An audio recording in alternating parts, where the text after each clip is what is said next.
Hello, this is John Peters, and today on the book review I'll be talking to Graham Sclater, UK author and music publisher and also a scriptwriter. Hello, Graham. Hi JP, nice to be with you once more. This woman, we've covered her before, also has been a singing telegram, an actress and a voiceover girl for commercial.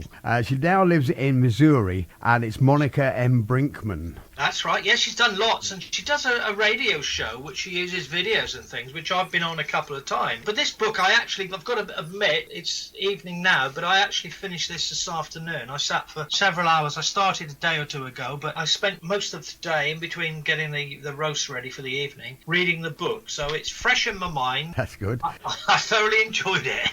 Yeah, well, this is the preceding one. No, it is not. Is the it prequel. The prequel, yeah, of The Wheel's Final Turn, which we featured in September. That's correct, yes. This one is called The Turn of the Karmic Wheel. That's right, and I don't know if she wrote this one first. I mean, looking at the date on it, it could well have been written first, but when we got involved, which was probably 12 months ago, and she sent me the latest one last summer, which we reviewed, as you say. After our interview, and I sent it over to her, she said, well, you ought to read the prequel, really. So that's what I've been reading. Well, the main character is Euclid, a very unusual name, but he still features very much in it, and the book starts with him going off buying a gun, a brand new gun. He said he's going hunting, and the guy in the hardware store that sells guns said, well, look, you have to leave it with me for 24 hours because I've got to get clearance. Because he got the gun, and the guy in the shop didn't really know why he wanted it. He was really confused. He said, what sort of gun do you want? And as the book moves on, I'm not going to give it away, but he wants the gun for himself. He's got no intention of hunting or anything else at all. I've got to say, he wants to shoot himself. He wants to kill himself with it. And that becomes clear later on in the book. So that's why he wasn't particularly interested. What she's done, Monica, is she actually has talked about Euclid early on. And then he seems to disappear for quite a few chapters. And as you highlighted in the previous book, some of the chapters are a page and a half, 2 pages long. And I see why she's done that again. She's done the same in this one. And I can see why she's done it, because she is talking about, as well as Euclid, 4 key characters who have wronged, and I use that word advisedly, a lot of people in their lives.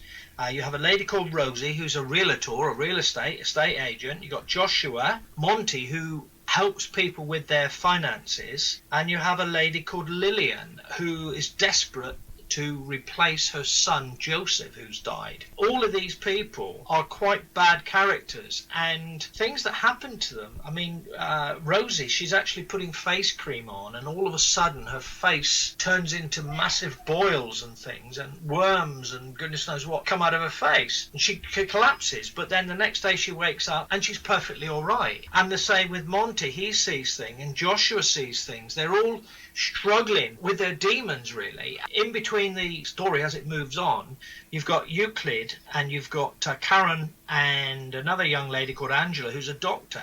And the 3 of them, Dr. Angela Frank, and Karen and Euclid, are the saviours of these characters. But you don't know that until the end. You think, and I thought, that they were actually going to kill them because they had such terrible experiences. But what they do is they're watching the TV and they get messages across the screen. They get emails. They get DVDs sent to them.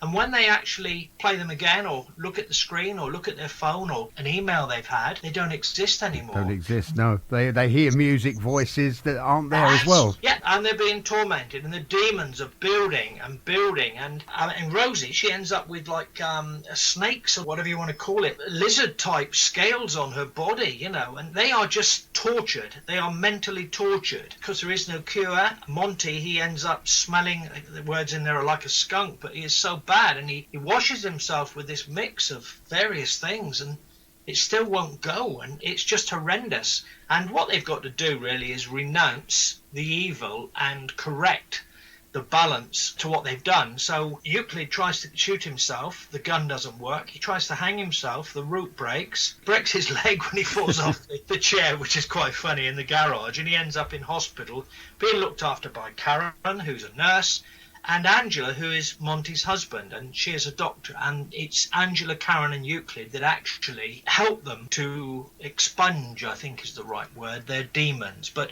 It's a great book, and you're reading it. I mean, had I not read the other one first, I would have been completely shocked. But having read the sequel, I knew that when people heard things, ultimately it would be resolved. Some great parts in it. I mean, there's some terrible things. They just can't believe if they actually receive the email or they can hear the music.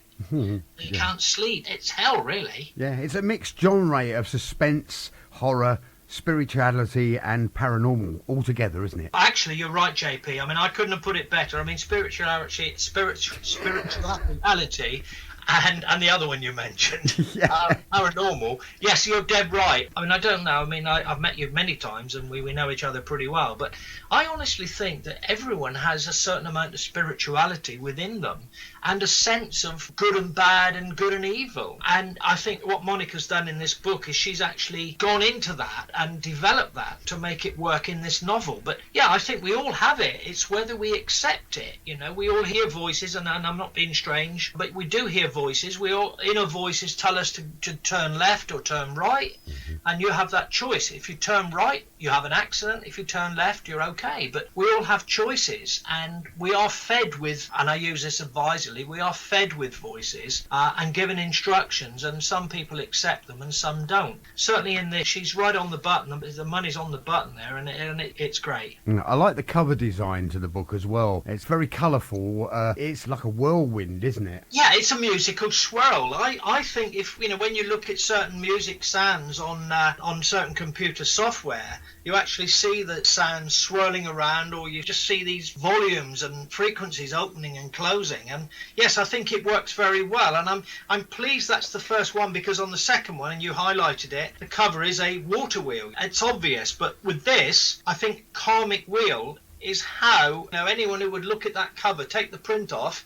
you look at that picture for sort of a few minutes, and you would actually go into that picture. Yeah. Do you know what I mean? Yeah, I suppose with Karmic Wheel, karma, what goes round comes round. Yeah, cause and effect. What goes round comes round. Karma is cause and effect. I honestly think that whatever we do in life, you and I or anyone who's listening tonight, and lots of people around the world, we can control what happens next, and with every action there is a reaction, and karma is something that I'm very mindful of. How you are with people is how you actually get it back. If you're nasty to people, they will ultimately be nasty to you. It's the karma you're creating, the trouble, the problems, the hassles, Yeah, I agree. Well, this book is suspenseful and interesting, isn't it? Yes, it is, and I couldn't put it down. I mean, I read it virtually all this afternoon, and it's nicely written. I say short chapters are great. When you're reading, there's so much going on in life, and if you've got 6 pages and the phone rings, are you going to pick the book up and carry on, or are you going to go back to the beginning? Well, if you've only got a page and a half to read, you can cover that very quickly, can't you?